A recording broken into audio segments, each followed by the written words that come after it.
Today I'm going to show you how we estimate. Today I'm going to show you how we process the cost of the items inside of our scope of work. So when you are thinking about the budget of a custom project, you need to think that each project is different. There is no average cost of a custom home. Now, we do have to consider all these parameters that I'm going to show you. And that's the part that most people do not do. Let's get into this. Most people, when they are estimating, they think about labor and materials. Labor could be a subcontract, could be somebody on payroll. That will depend on each one. That will depend on each contractor. Now, let's think about materials. Each material has the cost of the material, but there's also a logistic cost. I bought materials from people that have sold cheaper materials, but they don't have the proper logistic system to deliver that material. In construction, there is a terminology called on-site cost. On-site cost of material, on-site cost of labor. And this is very important because I bought materials before, and because of the lack of a logistic system, I've ended up paying more because now I need to pay a shuttle, because now I cannot do it during daytime. I need to, challenges that comes with a construction project. So logistic cost. Good. Let's move forward. Now we have tools and equipment. The way we process this is that we need to know which items inside our scope of work are going to share the same materials and equipment. For example, you're going to use the same wheelbarrow with a lot of items, the same hammer, the same shovel. That's easy. But for example, when you're doing driveway and foundation, you're probably going to use the same backhoe, the same equipment, which will be a backhoe. The ideal scheduling would be, hey, let's just have this backhoe do all these items, even though they're not in sequence, but let's have the backhoe, let's have the equipment here and do everything together. That will reduce costs. Now, let's think about the next one. Consumables. What is consumables? I'll show you with an example. Let's think about that we're doing a welding steel structure. Steel structure. Good. So the labor will be the welder and welding team.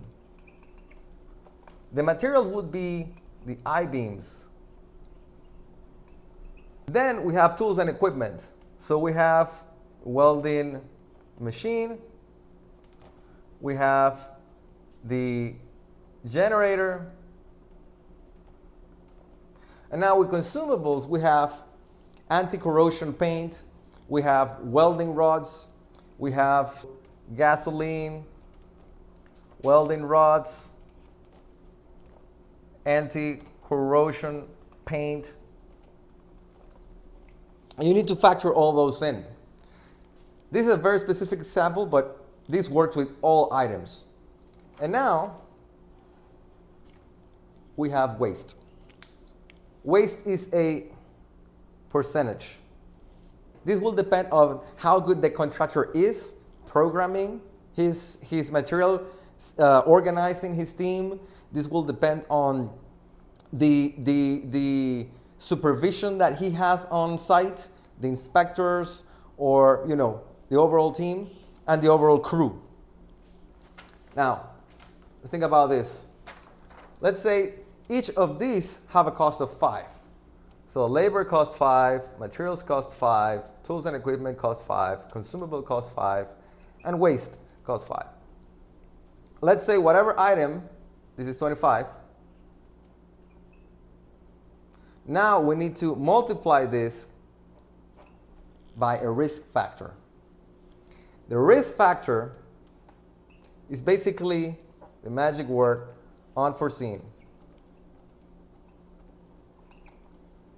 We need to assess the unforeseen based on each project. Each project has a different level of unforeseen. If we're doing a 1-level house, it's not going to be the same as a 2, as a 3. If we're doing a industrial project, it will not have the same risk. But basically, we assess this by most probable course of action and most dangerous course of action. Once we have this, we have all different metrics that apply to this. So for example, we're starting on the rainy season. We might have to include some rainy days fee that we have to pay the guys, but it is what it is. Or we might have to reorganize our critical path to work on items that would allow us to work during the rainy season. Like for example, on our construction budget, we have 6 phases. And the phase number 3 is called enclosement. We work the steel structure to get to the roof as fast as we can, so then we can actually build a house once we're under the roof. This is how I do it. Everybody does it differently. This is why when you're estimating with a bunch of people, the prices will be all over the place, because not everybody will have the same assessment as we have. In our business, we've worked to get to an estimate on record time. Usually, an estimation of a project could take 2-3 weeks. We get it in 3 days.